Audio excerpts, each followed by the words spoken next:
Hello, and welcome to the Halifax Partnerships webinar to walk through our Business Recovery and Continuity Toolkit. I'm Jason Guidry, and I'm part of the Halifax Partnerships Smart Businesses team. The Halifax Partnership is Halifax's economic development organization, and we support businesses of every shape and size in all corners of HRM. As I mentioned in the last webinar, we partnered with KPMG to develop easy and accessible tools to help businesses develop a plan and prepare themselves for future business disruptions of all shapes and sizes. These tools are now ready and available on our website at halifaxpartnership.com. Today, we'll walk through the toolkit and help you understand the tool and the process we're making available to help guide you through the development of your business's plan. Our session is about 45 minutes long, and we'll have time for your questions. So please use the chat function to send your questions throughout the presentation so we can address them before we finish up today. Now I'd like to introduce you to Tarek Habib with KPMG to walk you through the new toolkit. Thank you, Jason. So I wanted to start off with how to find the toolkit. So on the Halifax Partnership website, if you can see my screen here, under how we can help, there's a place called Build Business Resilience. And what this does is it takes you to a dedicated page for the toolkit. It starts off with a little bit of an overview of the toolkit and the objectives and why it's important. And then the meat of it really is the 6 steps that we have here, which will be the subject of the webinar. We're going to walk through the guides for each of the steps, as well as some of the resources that are available, and we'll also tell you about the templates that are already 80% ready for you to use to save you the time. What you'll find here is a 6-step process. So the business continuity planning is a cycle. It's done in 6 steps, and then you would cycle back in the next year. And it starts off with the context and process understanding for your business. So this is a very quick step. So we bundled step 1 and step 2 together in one guide that you'll see here. So impact analysis and resource guide. And there's also a template that goes with it. So we have a guide that explains the methodology and it provides more information on what you need to do, followed by a template that's already ready, and you just need to add the specifics of your business. What we also have, so we have the steps 1 and 2, they have a guide and an Excel workbook. Step 3 also has a guide and an Excel workbook. That's where you do your risk assessment, and we'll go into more detail into that. We have step 4. It has an extra piece called a resource guide. So in places where we thought there's additional guidance required, we basically threw in a bunch of examples of different recovery strategies that companies have taken in the past, just to give you an idea or basically a place to refer to if you need more examples of how to recover. Step 5, this is the meat of it. This is the heart of continuity planning. We have different templates of plans, whether it's an emergency response plan or a continuity plan, that are ready for you to use, and you just need to customize them to your business. And we also have a resource there available with them. The last step that we'll walk you through, plan training and exercising. This is where you have your plan ready, and you just need to develop, to basically sit down and walk people through it and make sure that the people responsible for using it know how to use it. And you can do like a simulated, like a hypothetical exercise to test out the plan. What we have below the toolkit is basically 3 recordings of the webinars. So this is, as Jason mentioned, this is webinar number 3. The first one talked about the basics of business resilience. So we talked about some of the methodology and the key concepts of business continuity. The second webinar down here, it also talked about the lessons learned that we basically, the lessons we took away from the pandemic. And the recording for this session is also going to be up on this page as well. So we wanted to walk you through the guides of the 4 different guides that we developed, and then get into a little more detail with the resources that are available to you. This is the first guide. They all have a quick snapshot of what the toolkit looks like, just as a reminder. So I'm just going to walk you through this here. So the 6 steps of business continuity, they start off with understanding your processes. So this is as simple as making a list of all the time-sensitive processes in your business. We bundled this together with assessing the impact of not being able to perform these processes. So this first guide that I'm going to walk you through, it covers off these first two steps.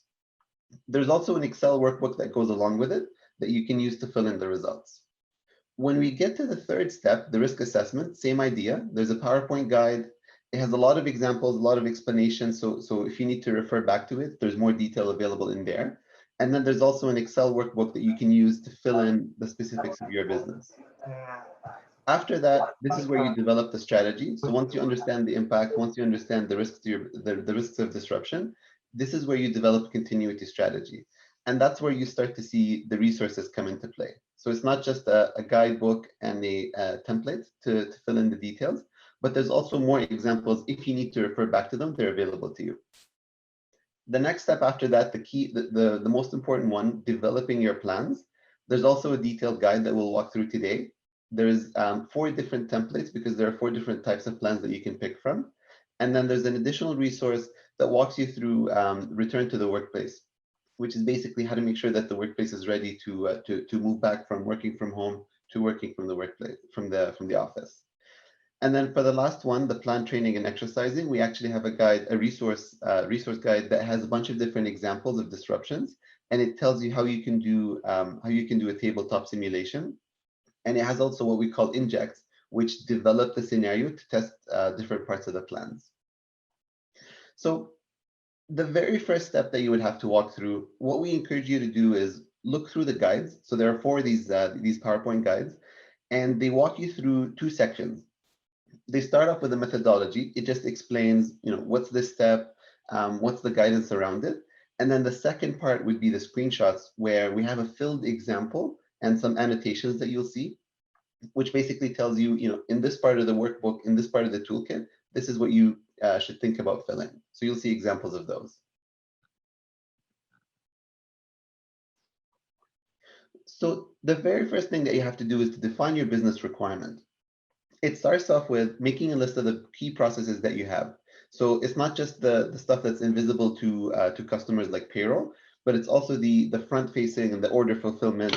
So everything that your business has to do, all the activities that you have to do to basically serve your customers and keep the business afloat. That's the process discovery. The second part, it's also another tab in the workbook. It's the impact analysis. That's where you say, okay, I made a list of processes. What if each one of these is disrupted over time? What happens? What's the impact to my business? And then the third part is, once we understand what the impacts are, so process X can only be down for 2 days, what resources, that's the third step, what resources do I need to make that happen, to make this process run at the minimum level of service?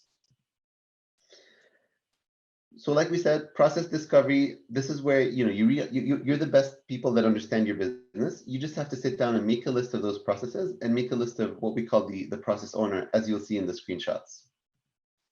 The second part, the business impact analysis, like we said, this is where you have to understand the impact over time. So in the first month time frame, what happens to my business if each of these processes are disrupted? How long can it wait? What's the time frame where the business would cease to function, or we would lose all our key customers if we're disrupted for that long? And then when it comes to the resources, there are different types of resources, and they have sections. We have sections for each one of them in the templates, whether it's people, equipment. So we're not just talking about IT systems, but we're talking about all the different types of resources that your business needs, even including third parties and any external entities that you depend on in delivering your services. And once you do these 3 steps, so before we get to the screenshots, the next steps are, once you have the results, you have to make sure that the internal stakeholders are comfortable with them. So you sit down with your managers, you sit down with the different people that you would like input from, and you would make sure that you fill in these details and that they're all comfortable with them. The second piece is, we say obtain sign-off, but it doesn't have to be this formal. This step just means make sure everybody is comfortable with the results before you move on to the next step, which is the continuity risk assessment. So once we have the snapshot of our business, then we go to assessing the major risks of disruption to those key processes that we just identified. So, so after the methodology, so there is more content in the guide that you'll find, that you'll download. We just presented the key slides. There is an extra level of detail if you need more information on this. The first sample that we have for you is a risk impact scale. And the reason we do this is because you need to assess the impact of your processes on a consistent scale. So that when we say level 4 impact high, we use the same definition across all processes, so that when we compare them at the end of the day, we say this is the most critical, for example, top 5 or top 10 processes for my business, and they all use the same definition for most critical. This is available in the template, so you can actually make changes to it if the definitions don't work for your business. If you need to tweak them, you can also do that. The editable version is in the template. The first tab in the template, the Excel workbook, it talks about process discovery. So this is as simple as, what are the different areas of my business? What's the process name? You can choose to put in a description if that would help other people using that workbook. And then you would pick a process owner. This is the person that's responsible for making sure that the process happens. So day-to-day, for example, payroll is the example that we use. John Smith is responsible for making sure it happens. And when we go to the next step, we have to make sure we talk to John and understand the impact of not performing his process over time. And the way we do this is we have the different categories that I showed you in the risk impact scale. These categories are assessed over time, and you would just pick the worst, the one that becomes the most painful, the fastest. So in this example, let's say financial losses because people stop showing up for work. If it reaches a level 4 out of 5 within that time frame, that's when you would say, and the workbook has a formula in there that tells you that, it would say this process maximum you can survive without it for 8 hours. It can be much longer. It can be a month. It can be a week. But this is the functionality of the impact over time analysis. So this is what it looks like. So you have the process, and this is all prepared in the template. You just have to fill in the name of the process, the impact over time, and then the rationale. So this is an optional box where you get to basically, if you want to remember in the future why the impact rating looked like that, why did I put a 4 here, why did I put a 1 here, you could type that in the box here. And what this does here in the recovery targets is it tells you, okay, based on this 1 month, our recovery target for this process is 1 month. And if you remember from the previous presentation, we talked about that's the maximum we can survive is a month, but we want to recover this in 2 weeks. So that's where you set a shorter time objective to recover a process. You also have space for the minimum level of service. So what's the least level of operation that I need for this process? And the worst possible time for a disruption. The last portion, the third step that we talked about, the last portion of this template, it really has to do with collecting resource requirements for this process, for each of the processes that you just deemed very time sensitive. We have some general information. We ask about the number of people working on this, the primary work location, which you'll use later on in the plans. If that location is disrupted, can they work remotely? We look at how many people of each job title do we need? And we look at other types of resources such as equipment, machinery. We also have facilities, any different resources that are relevant for your business. You basically make a list of those critical resources. And we're actually going to use this information in subsequent steps because we have to do a gap analysis. So if I say, I need this particular facility and I have no alternative, that can be a gap because if something happens to the facility, a fire, a crane falling on it, a protest outside, and I can't use that facility, that becomes a very big risk to the business. And that's why we call it a gap. And in the continuity strategy, you'll see that there's a space to say, okay, what are we going to do about this gap or this risk? So that's it for the first 2 steps. So we identified our processes, we assessed the impact over time of not being able to perform these processes, and we made a list of resources that we need to be able to run those processes. What happens after that is you can go to the next guide, which talks about the risk assessment. And what we do here is we understand the processes, we understand the resources. Now we have to figure out, well, okay, what could happen to those resources? So I need resources to make the processes run. I need people, suppliers, etc. What could disrupt those resources? And that's when we get into the risk assessment.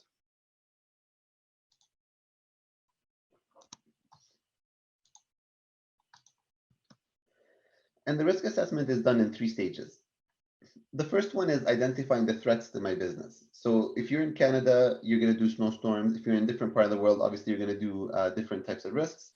But this is where we have a menu for you. We have a list of, I think, about 15 risks, 15 threats that are relevant to businesses in Halifax. And you would basically map those. You would say, the threat of fire applies to inventory. The threat of a cyber attack applies to my systems. So we identify the threats, we map them to the impacted resources, and then we have to analyze the risks. So how exposed are we to these risks? We start off by looking at the current safeguards. So if we're talking about fire, you can sit down and say, just write down a couple of sentences. We have fire detection and suppression, we have a fire evacuation plan, etc. But maybe for another threat like a cyber attack, we don't really have that much. Maybe we don't have an incident response plan for cyber attacks. Maybe we don't have any anything other than antivirus, which is not sufficient in some cases on its own. You would analyze the safeguards that you have in place today, and then you would assign a rating to what we call the residual risk. So the threat of a cyber attack, for example, is very high inherently. You apply certain safeguards, and then based on how well those are operating and if they're enough, you would assess the residual risk.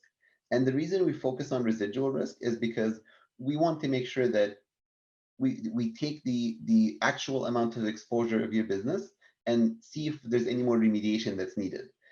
If you already did as much as you could do and you've lowered the risk of a cyber attack or the risk of a fire or the risk of a snowstorm disrupting your business to an acceptable level, you don't need to do anything more about that because the residual risk is very low. That's why we focus on the residual portion. Once we have those remaining risks, we have to figure out the risk treatment approach. So if it's something above your tolerance threshold, it's too high of a risk. That's where we have to look at the different options where we say, do we transfer it? Do we avoid the risky activity? What do we do about it? Do we mitigate it? Do we do something else? When it comes to identifying the risks, we have a bunch of examples for you, and we usually group them into 3 categories. We have deliberate threats, so that's all the intentional man-made actions, cyber attacks, physical vandalism, theft of anything, theft of inventory. We have the accidental threats, so accidental fires, equipment failing, a spill, supplier failing, all those are accidental threats that could also impact your business. And then there's natural hazards, about the pandemic, snowstorms, different types of weather events, and you would cherry pick the ones that are relevant to your business. So you don't have to take the entire list. This is just pre-populated just to save you some time.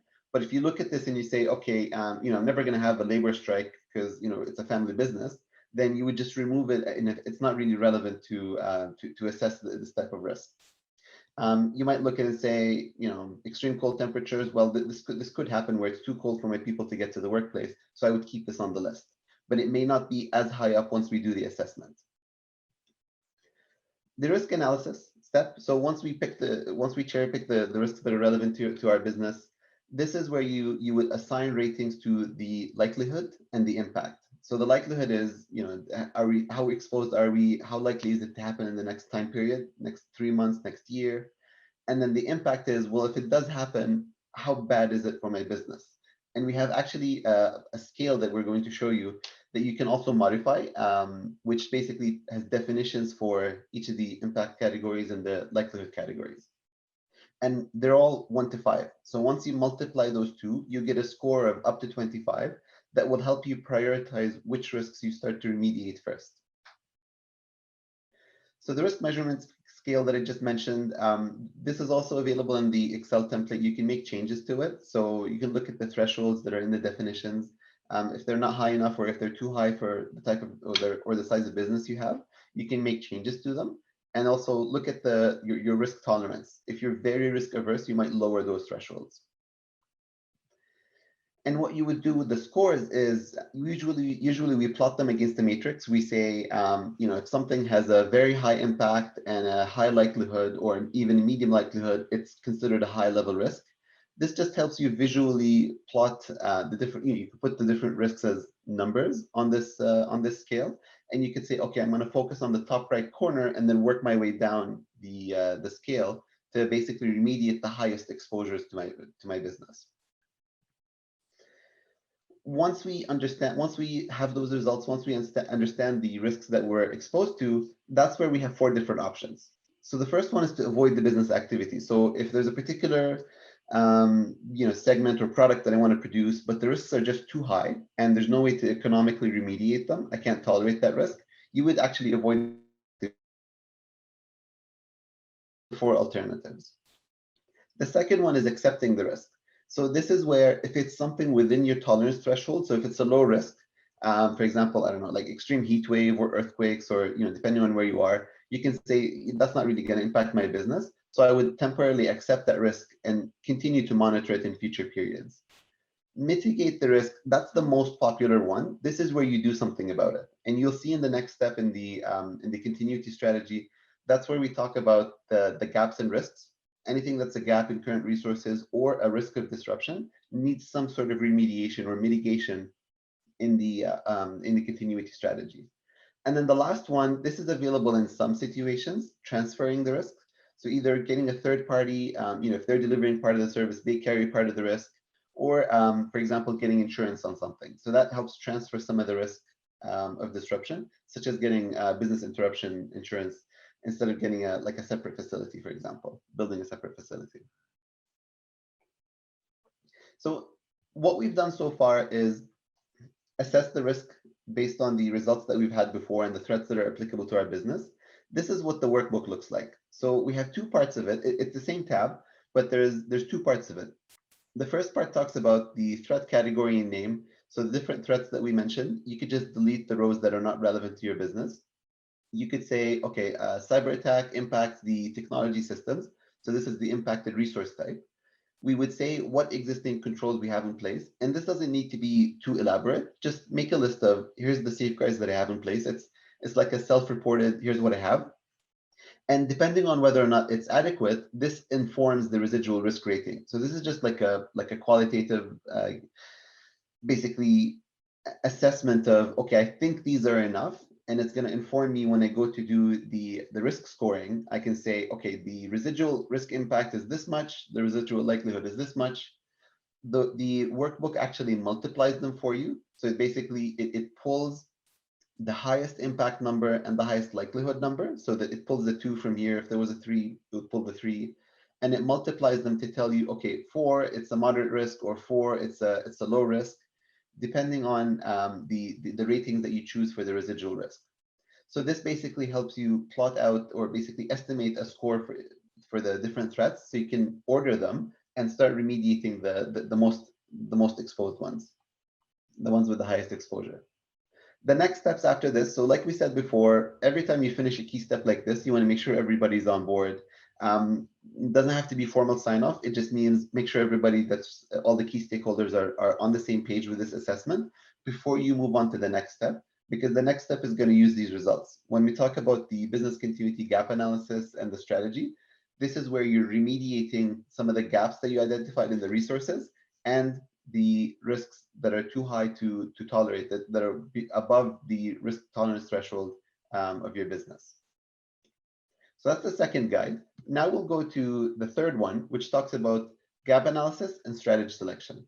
And what we mean by strategy is this is where you pick the different things that you're going to do to protect your business from major disruptions. And this is done in 3 pieces. The gap analysis is basically a bunch of questions that help you understand, okay, I have a bunch of resources that I just said my business really depends on. Do I have enough redundancy? Do I have enough resilience in those resources to prevent a disruption in the first place? We do that gap analysis in the first tab of the workbook, and then we go to the options identification. And that's where we basically look at, is there a short-term option or a long-term option that I can do to either close a gap that I just identified here, or remediate a risk, a major risk that I just identified in the previous step. And then the strategy selection, this is where you summarize, here's the everything that I will do out of the options that I just analyzed. There are 3 different components to the strategy, or 3 different things that you can do about it, basically. There's the prevention options. So this is where you close the gap or remediate a risk to prevent a disruption from happening in the first place, or reduce the impact if it does happen. There's response strategies. So that's where you say, okay, if there's a fire, I need to have an evacuation plan. If it's a cyber attack, I need a cybersecurity incident response plan. This is where you determine what response plans you need in case a risk does materialize. And then recovery, this is the one where we pick the different options, and this is where there's a resource guide as well to help you through what's available, and I'll show you an example of it. This is where you pick the different recovery options. So if it's people are disrupted, this is what I would do. And all of these recovery options are the basis of your continuity plan. When you go to write down your plan, this is where you would have picked, okay, if it's suppliers, I'm going to do these things. Because for the most part, continuity plans aren't just developed on paper and just like stored until you need them. There's a bit of preparation that's needed. So if it's people, do I have to cross-train other people to be able to like pick up the load from each other? If it's suppliers, do I need to have a contract with a backup supplier? So there's a bunch of activities that we call resilience approaches that you'll see, which you have to do in advance of a disruption. And then you use that preparation that you did, you leverage that in your continuity. So what does the workbook look like? So we have the guide here. It has 4 pieces. The gap analysis is basically, you'll see a bunch of questions that help you think through any potential gaps that you have for each type of resource. And then we have the prevention options, response options, and recovery. So that you can close the gaps, respond to disruptions if they do happen, and then recover your business activities after that. So the gap analysis, it looks a little busy, I know, but it basically, think of it as a bunch of questions. So if you go line by line, this is where you say, okay, people, there's 4 different questions that you fill in. And once you look at the results, you get to see, okay, my people are 50% loaded in this particular process, which means that at the minimum operational level of operation to be able to sustain my business, I need 50% of these people. Now, if the number was higher, if you need 100% of your people, that means you can't afford to lose not even one person. And that's a very high loading. If we talk about, let's say, for example, third parties. So here we say, I need this particular bank. I didn't really confirm their business continuity capabilities. There's no contractual commitment, and there's no backup third party. This is where, if you say no, no, no to all these answers, to all these questions, this is where it's a gap, and you need to think about doing something about it. And in the resource guide, you can open that up and you can see there's different alternatives for each type of resource. And I'll show you an example of that. The next piece of the continuity strategy is prevention. So this is where you take all the gaps, you take all the gaps that you just identified and all the high risks from the risk assessment. And you basically say, okay, these are the impacted resources. This is what I'm going to do about it, and here's how much it's going to cost me in terms of actual like labor cost or equipment cost, and then the timeline to do this remediation. When it comes to response, so prevention is to reduce the likelihood and impact of a disruption. Response is, if it does happen, what do I do? Because we have to be prepared for these kinds of situations actually materializing. We can't say, like prevention on its own will never be enough to completely eradicate a risk. That's where you need response plans, so that if a cyber attack happens, if systems fail, if equipment fails, if a pandemic happens, what do I do about this? And this is where we say, okay, here are all the disruptive events that could happen to my business. What do I have in place today? So today I have a cybersecurity incident response plan. I have this, I have that. If this is not enough, for example, you might say, okay, I need to do more preparation. If I don't have any, if I don't have a communications and media plan, if you say none in this box, you basically put this here and say, okay, I need to develop a response plan. So if somebody attacks me in the media, I have a way to issue a calculated response instead of just responding when it does happen and figuring it out on the go. The last portion of the strategy is the recovery. So this is where, and I'll show you the guide in a minute, this is where you say for each type of resource, this is what I'm going to do about it. So for people, people from the other role or the other job title can take over these duties. If it's a critical person, somebody with very specific knowledge that can't be replaced, maybe somebody delegate their authority to a particular person, and there's a documented job guide. So in this situation, do this.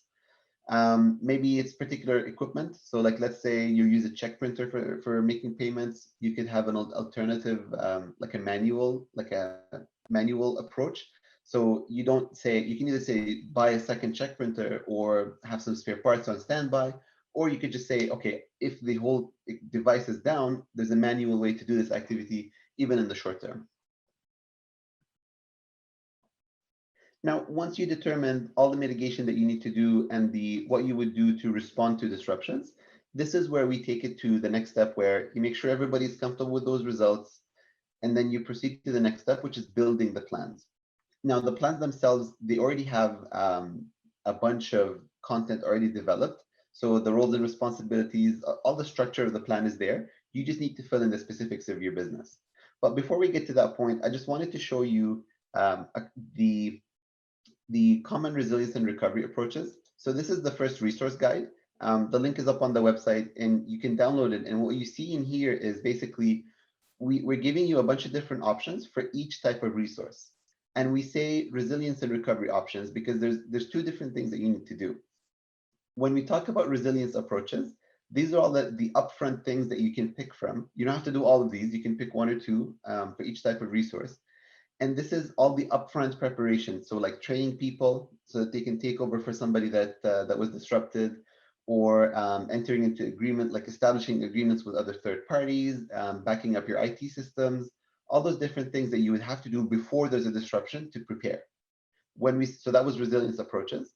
When we say recovery approaches, this builds on the resilience that you just built. And this is what you would put in the continuity plan. So you would say, okay, I trained people. Now I need to delegate the authority to those people that I trained so that they can, and I have to tell them that they're now responsible for this. If it's an IT system that we did a backup for, there's steps that you would need to take to recover that backup and bring back your system. So once you have that, this is the fourth guide. So we have the 4 PowerPoint guides. This is the fourth one that talks about actually developing those plans. And this one already, the beautiful part here is that the plans are already mostly developed. You just need to fill in the specifics that I'm going to walk you through throughout this guide. We have 4 types of plans. The first plan talks about emergency response, and we put a generic response plan in here because you could use the same one to say, if it's an evacuation plan, you would put in specific steps. If it's like an IT incident, you would put in different steps. Then we have a template for crisis management. And the difference between those two is emergency response is very tactical. It's very, how do I evacuate people? How do I protect them? How do I damage control? The crisis management plan focuses on things like communication, getting the decision makers together, making sure that if we need to make any media statements, that those are done in like a predetermined, studied way. And you'll see the details around that. And then the last 2 are business continuity to recover your business processes, and IT disaster recovery to recover your IT systems if there's a major disruption to those. So we actually have a Word document template for each of those that you can use, and I'll walk you through the different steps that you would need to take to fill them in. Once you filled in these plans, that's where you basically have to make sure that anybody responsible for using them has a copy so that you're comfortable with the details. You distribute copies to them, and the only thing left to do after this is to test those plans. So once the plan is documented, you can go, and I'll show you a guide for that. There's different scenarios that you could do to test those plans. You could say there's a fire, there's a cyber attack, there's a protest, there's a snowstorm. What do you do? And there's injects that develop that situation so that it escalates over time. And it basically tests people's knowledge of the plan, and it tests if the plan itself is good enough. So in the plans themselves, we have in blue text, you'll see, we have all the different places where you would want to put in the business specifics to your business. We start off with the generic emergency response plan. And you have to talk about the specific scenarios. So you can say, this emergency response plan focuses on doing a fire evacuation. And you would list all the other scenarios. So you would say, if it's a cyber attack, if it's whatever, there's a different plan for it. You would also document the people that are responsible for each role. And you can think of this as hats. So it can be the same person wearing multiple hats, but you have to identify an alternate for them. So anything that you see in the black text that's already built, that's already ready in the plan, you just have to pick the people names. And it can be the same person, as long as it's not the same person backing themselves up, because you know the nature of people and something could happen to that person. You have to have at least one alternate person that can help execute these activities. The next portion is detection and monitoring. So this is where you would say, okay, for fire, these are all the different ways I have to monitor and detect a fire. Or if it's a cyber attack, we have these monitoring, or users can report, like monitoring tools, or users can report outages. So you have different ways to detect that something has happened, because detection is the very first step. After that, you have the immediate damage control. So once something is detected, that's where you say, these are the steps. These are the steps that my business will take if faced with this type of disruption. We also have a space for alerts and warnings. So if we're talking about a fire, is there a PA system that I need to tell people to evacuate? What's the message that I give to them? So we have a table that you would need to fill in that says, here's the content of the alert, and here's how I'm going to deliver it based on this particular scenario. And then the last part that we have the same table in every plan. This is where you say, here are the key people and how to get how to get hold of them, so that this is the contact information of the key people. When it comes to the crisis management plan, there's less that you have to fill in for this particular plan. The structure is already there. The roles and responsibilities are already there. You just have to fill in the people and fill in what we call the command center. And this becomes relevant where you have 2 or more people that have to get together to make key decisions about how to treat the crisis. So let's say you have 3 people in what we call the crisis management team. It's the owner and the 2 managers that you have in the business. They need a way to either physically or virtually get together to direct the response to a crisis. So usually you can have a physical command center. It can be like a boardroom or like a meeting room in your office or the owner's house, for example. So you need to have 2 alternate locations. And you can have a virtual one where either it's a system that you have like your Teams or your WebEx, or it can be as simple as like a voice conference bridge. As long as it's a way for those decision makers, for those stakeholders to get together and be able to coordinate through a crisis. Then we have the pre-prepared statements. So this is a critical one that sometimes is skipped. This is where you need to fill in what you would tell the media, what you would tell each different stakeholder for different events. So if there's a cyber attack, what do we tell the media? Do we just issue a holding statement in the beginning, or do we tell them, something happened, we're working on it? It's better to have these messages pre-prepared when you have time to sit down, think about it, refine the message, rather than just in the heat of the moment, this is what we need to say, and making that quick decision. So this is why we put in the crisis management plan, because it helps to have this already predefined, at least if it's a starting point, like a generic starting point that you can have a statement to issue to the media. And then at the end, just like we mentioned before, we have the contact information of the people that have responsibilities in the plan. The third type of plan that you can pick from is the business continuity plan. So once you do your damage control, the initial response that we just talked about, this is where you need to start recovering your business. You're recovering your business processes, resuming activities. We also have roles and responsibilities. So they're already predefined. You just have to pick the names of the people, the primary person and the alternate for these roles. And then the key part of the business continuity plan is this table here. This is where we say, okay, process number 1, I have some resilience measures in place for people. This is what you need to do to recover people if there's a disruption. And this is how you return to business as usual. And we repeat this for each type of resource, because what happens is when there's a disruption, it doesn't usually disrupt every single resource that you have.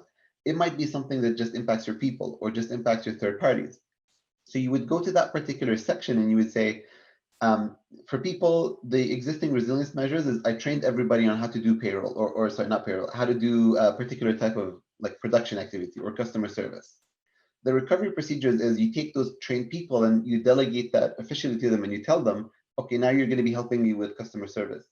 And when we say wind down and return to business as usual, let's say the disruption is over, the original people that used to do that activity are back in the office or back to operationally. We need to hand back, we need a couple of steps to basically, for example, all the new case files that you created for your customer service, you have to hand that back to the primary people, and you have to stop that temporary operation and go back to normal. Then we have a couple of appendices in the business continuity plan. One of them is a reference. This is just a summary of the critical processes from the business impact analysis. So step number 2 that we talked about earlier in the presentation, you would just list the processes and recovery time objective. Because what happens is when there's a disruption, you don't want to be grabbing multiple documents. You would grab the business continuity plan, you would look at this appendix and say, okay, this disruption impacts these processes. Here's what I have to activate. And then we have a contact information, just like the other plans. The last one is technology specific. So when we talk about IT disaster recovery, this is where there's extra complexity involved in recovering IT systems. So usually it gets its own plan. It starts off with the roles and responsibilities. So we already have those predefined. You talk about, you just have to add the primary person and the alternate for each of these roles.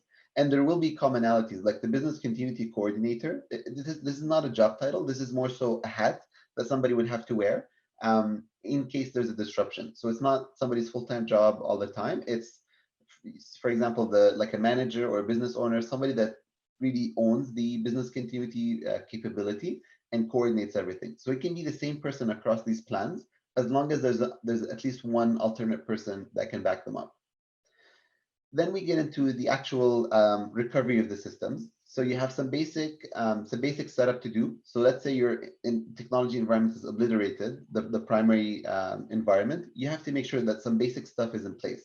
The networking connectivity, security controls to protect that network, and some basic server and networking infrastructure to be able to put back your applications on them.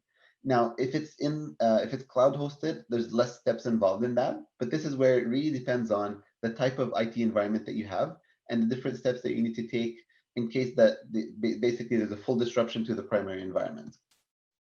What you would have after that is system recovery procedures. So these are the steps to load the application, load the database, make sure that it's all working. And then we have a step for functionality testing. So anytime you do a full recovery for a system, you need to test a couple of use cases to make sure that the system recovered properly and that you don't just say, all right, you're good to go, and then the system just doesn't work for different use cases. Then we have the wind down. So maybe you just had a temporary setup for your IT systems to operate during a disruption until your primary facility or your primary like IT server room is back operational. You need steps to pull back those systems and put them where they belong in the long term.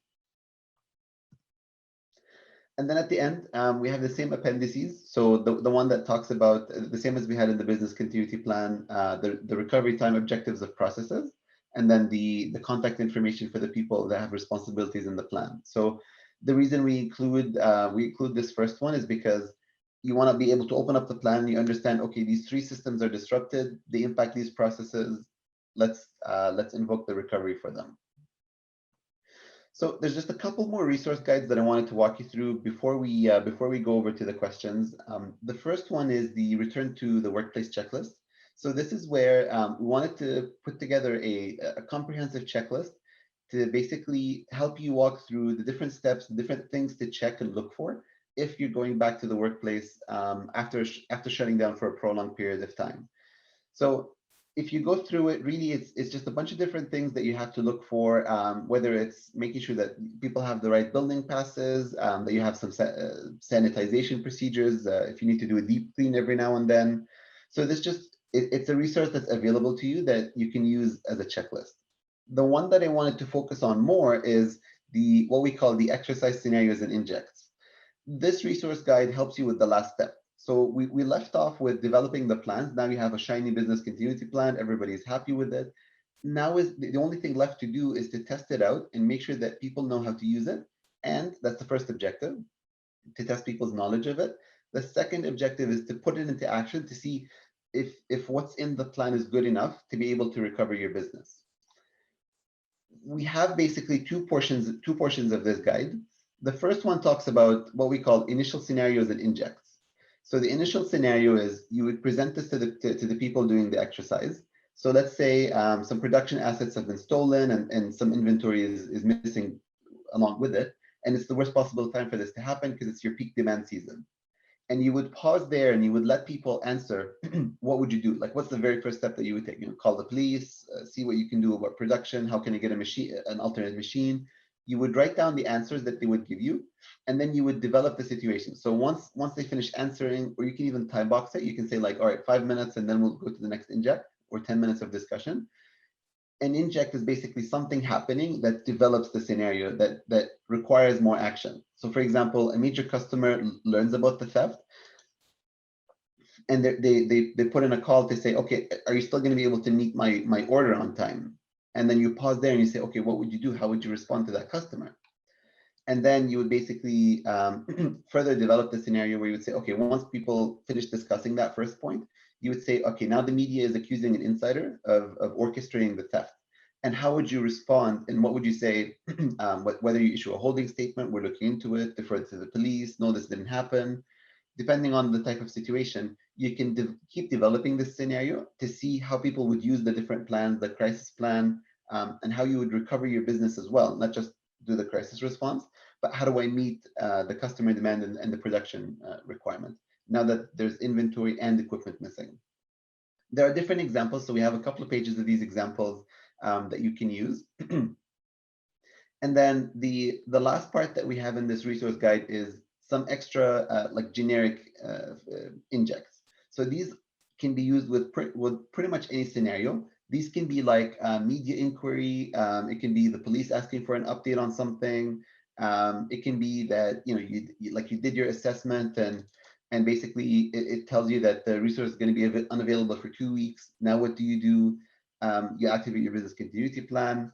So this really helps you sit down and discuss with the people responsible for using the different types of plan, and make sure that they understand them and make sure that the plans themselves are good enough. So what we finished walking through was the 4 different guides. So you can use them in that order. They're actually in that order on the website. So if you go to the website, anytime it says guide, so 1, 2, 3, 4, these are in order. So you can go through them. They have a bunch more detail that's available to you. And then you can start looking at the templates where it says Excel workbook or template for the different types of plans, so that you can use them and start filling them out for whatever works for your business. I think at this point, we wanted to leave the last 10 minutes to see if anybody had any questions, and then we'll wrap it up with Jason and the Smart Business team. Tarek, it's Allison from Halifax Partnership. In the chat, I put a question asking people whether they think they would be able to use this plan. And I would encourage people to go in and offer their thoughts and comments. We had a response from Lynn, who says the plan template's robust and most seem relevant for larger organizations than ours, but I'll definitely be pulling key steps and adapting to our shop. Which gets me to a question for you, Tarek, about how can businesses use the parts, how can they figure out which parts of the plan are most relevant to you? So if I don't have time to do all of these steps, is there some guidance that you can offer in terms of where I should start or where I might focus? Yeah, so if you remember what we talked about in the first webinar, if there's a time crunch, if there's a particular scenario or threat that you're worried about, and there's a time crunch where you won't have time to go through the entire process to be able to figure out what to do about it. The example that we used there was, we had a client that had a key IT provider that was going bankrupt, and they couldn't wait to take care of all these steps. They need something quick. And that's where you can go quickly refer to the examples of recovery alternatives. That's the most basic form. It gives you an idea of the different actions that you can take before there's a disruption and after. So in the case of the supplier, what can you do? The supplier is going bankrupt, for example. What can you do in advance of that to protect your business? And then if they do go bankrupt, what steps do you take afterwards? So if there's a particular scenario that you're worried about, you can start here, look at the recovery alternatives. And then if you want, you can do a light version where you could focus on different parts of your business. So for example, let's say you want to focus on the customer facing side of your business. You can start doing this for only a part of your business, the most time sensitive, the most vulnerable part of the business. For example, you could pick whether it's a production portion or a customer service portion. If it's a particular business, like if you have multiple business lines or multiple things that your business does, you could focus on one by one. So that way you can start prioritizing how you do your planning. And once you go through it for that business unit or portion of your business, you could start doing it for the rest when the time permits. The reason we put these steps in order is because this is the thought process of going from process to how time sensitive is this process, what's the risk to this process, and what do I do about it, and putting that into a plan. If you need something quicker than that, you can directly refer when we talked about the exercise scenarios, you could, like, before you even like sit down and write a plan, use these scenarios and just ask people, what would you do? And the scenarios that, if there are some scenarios that the people don't perform as well in, you can start focusing on planning for those scenarios, because that shows you where your business is less prepared for disruption. I hope that answers the question. Thank you. I think that's helpful. I think, all of us have been through some form of disruption due to the COVID pandemic. What's the best place for us to start to capture some of those learnings so that we can base our planning on what's already happened to us? So the key things that I would say, like, first of all, the pandemic shows you the most important parts of your business. So the most time sensitive parts and the most sensitive resources. So now you would probably have a better understanding of your people dependencies, your facilities, and your suppliers. So people, some people might have had to take time off. You wouldn't have been able to have as many people inside your facility. When we talk about third parties, all the disruptions that happen in supply chain. So not necessarily just due to the pandemic, but also what's happening in the Suez Canal, different types of supply chain disruptions. I think the pandemic highlighted those. So now we have a better understanding of our supply chains and our suppliers. And we also have understanding of our facility. So if something happens to our facility, in this case, in the pandemic's case, we're not allowed to open it, but it could be some other scenario. It could be a fire, it could be a crane falling on it. The facility is not available. And so we've had some experience with, what do I do if my facility itself is not accessible? I think the fourth one would be, it also taught us the importance of like IT digital transformation, bringing your business online into the digital age. I think that helps as well. In terms of how you apply those learnings to the toolkit, it's going to make it faster to write down the resources that you depend on and to challenge the time sensitivity. So if your business has had to close for a week or 2 weeks, now you have real life examples of what the impact is, and this will help you pick appropriate timeframes. The last thing that I'll say is, when it comes to the timeframes, the longer you go for a process, the more cost effective it is to bring it back. Because if you say it can only be disrupted for 24 hours, it's going to be more expensive to recover that process. But if you have experience during the pandemic of the process being down for a week and nothing happened, you could challenge that. You have real world examples to be able to challenge that time frame. That's helpful. Thank you. Any last questions before we wrap up this morning?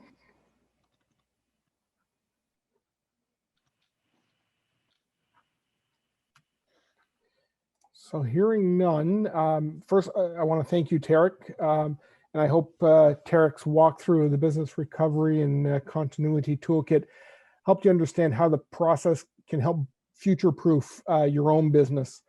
Every situation is different. However, thinking through some of the challenges your business may face can help you manage the risk, the anxiety, and the downtime when business disruptions happen.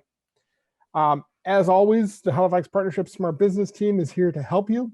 If you need assistance as you're going through the process of building your business recovery plan, reach out to any one of us here at the partnership, and we're happy to connect you to the resources you need. Thank you again, Tarek, and to each of you for joining us this morning, and have yourself a great day.